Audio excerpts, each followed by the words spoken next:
हरिः ओं श्रीमद्वाल्मीकिरामायणे किष्किन्धाकाण्डे 30 सर्गः भाग 3।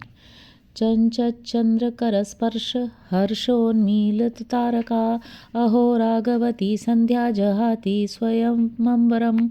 शोभाशाली चंद्रमा की किरणों के स्पर्श से होने वाले हर्ष के कारण जिसके तारे किंचित प्रकाशित हो रहे हैं, वह राग युक्त संध्या स्वयं ही अंबर का वस्त्र त्याग रही है। यह कैसा आश्चर्य की बात है। रात्रि शशांकोदित सौम्य वक्त्रा तारा गणोन्मीलित चारु नेत्रा ज्योत्स्नांशुक प्रावरणा विभाति नारीव शुक्लांशुक संवृतांगी। चांदनी की चादर ओढ़े हुए शरत काल की यह रात्रि श्वेत साड़ी से ढके हुए अंग वाली एक सुंदरी नारी के समान शोभा पाती है। उदित हुआ चंद्रमा ही उसका सौम्य मुख है और तारे ही उसकी खुली हुई मनोहर आंखें हैं। विपक्वशाली प्रसवानि भुक्त्वा प्रहर्षिता चस्सारस चारु पंक्ति नभ समाक्रामति शीघ्र वेगा वातावधूता ग्रथितेव माला। पके हुए धान की बाली को खाकर हर्ष से भरी हुई और तीव्र वेग से चलने वाली सारसों की वह सुंदर पंक्ति वायु कंपित गुंथी हुई पुष्पमाला की भांति आकाश में उड़ रही है।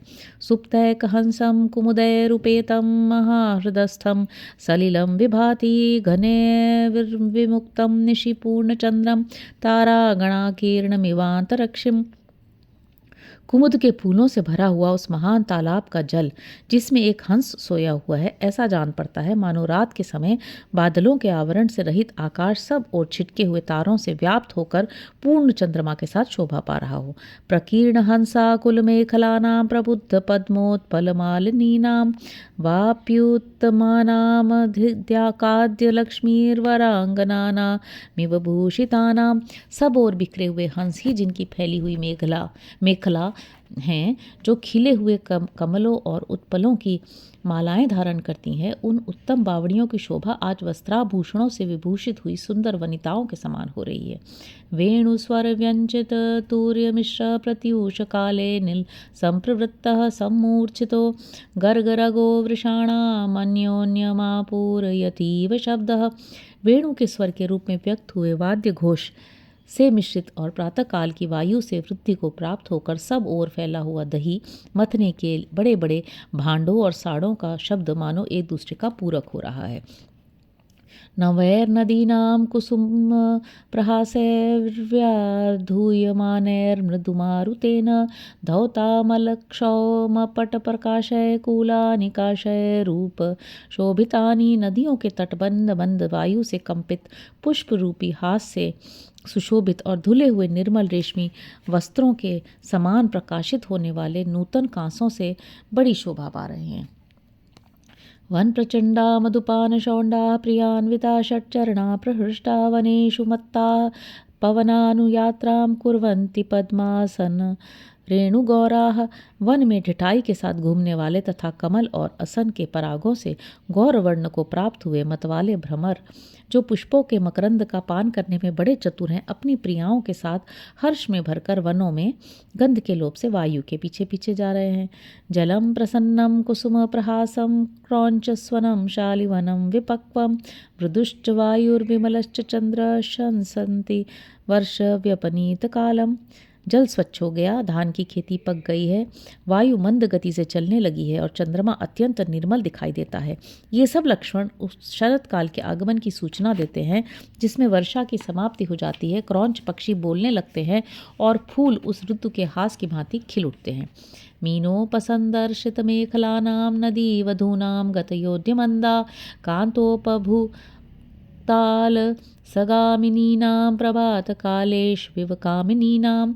रात को प्रियतम के उपभोग में आकर प्रातःकाल अलसाई गति से चलने वाली कामिनियों की भांति उन नदी स्वरूपा वधुओं की गति भी आज मंद हो गई है, जो मछलियों की मेखला सी धारण किए हुए हैं। सचक्रवाकानि सशैवलानि काशैर्दुकूल लैरिव संवृतानि सपत्ररेखाणि सरोचनानि वधूमुखानि व नदीमुखानि। नदियों के मुख नववधुओं के मुख के समान शोभा पाते हैं। उनमें जो चक्रवाक हैं वो गोरोचन द्वारा निर्मित तिलक के समान प्रतीत होते हैं। जो सेवार हैं वे वधु के मुख पर बनी हुई पत्रभंगी के समान जान पड़ते हैं, तथा जो काश हैं वे ही मानो श्वेत दुकूल बनकर नदी रूपिणी वधु के मुंह को ढके हुए हैं। प्रफुल्ल बाणा संचित्रितेषु प्रहृष्ट षट पाद निकूजितेषु गृहीत चापोद्यत दंड चंड प्रचंड चापोद्य वने शुकामः। फूले हुए सरकंडों और असनों के वृक्षों से जिनकी विचित्र शोभा हो रही है और तथा जिनमें हर्ष भरे भ्रमरों की आवाज़ गूंजती रहती है, उन वनों में आज प्रचंड धनुर्धर कामदेव प्रकट हुआ है, जो धनुष हाथ में लेकर विरही जनों को दंड देने के लिए उद्यत हो अत्यंत कोप का परिचय दे रहा है। लोकम सुवृष्ट्या परितोषयित्वा नदीस्तटाकानि च पूरयित्वा निष्पन्न संस्यां वसुधां च कृत्वा त्यक्त्वा नभस्त्योद्यधरा प्रनष्टाः। अच्छी वर्षा से लोगों को संतुष्ट करके नदियों और तालाबों को पानी से भरकर तथा भूतल को परिपक्व धान की खेती से संपन्न करके बादल आकाश छोड़कर अदृश्य हो गए हैं। दर्शयन्ती शरन्नद्य पुलिनानि शनय शनय नवसंगम स व्रीडा जगनानीव योषितः। शरद ऋतु की नदियाँ धीरे धीरे जल के हटने से अपने नग्न तटों को दिखा रही हैं, ठीक उसी तरह जैसे प्रथम समागम के समय लजीली युवतियाँ शनय शनय अपने जघन स्थल को दिखाने के लिए विवश होती हैं। प्रसन्न सलीला सौम्य कुरुराभिविनादिताः चक्रवाकगणाकीर्णा विभान्ति सलिलाशयाः। सौम्य सभी जलाशयों के जल स्वच्छ हो गए हैं, वहाँ कुरर पक्षियों के कलनाद गूंज रहे हैं और चक्रवाकों के समुदाय चारों ओर बिखरे हुए हैं। इस प्रकार उन जलाशयों की बड़ी शोभा हो रही है। अन्योन्यबद्ध वैराणां जिगीषूणां नृपात्मज उद्योग समय सौम्य पार्थिवानामुपस्थितः। सौम्य राजकुमार जिनमें परस्पर वैर बंधा हुआ है और जो एक दूसरे को जीतने की इच्छा रखते हैं, उन भूमिपालों के लिए यह युद्ध के निमित्त उद्योग करने का समय उपस्थित हुआ है। हरि ओम।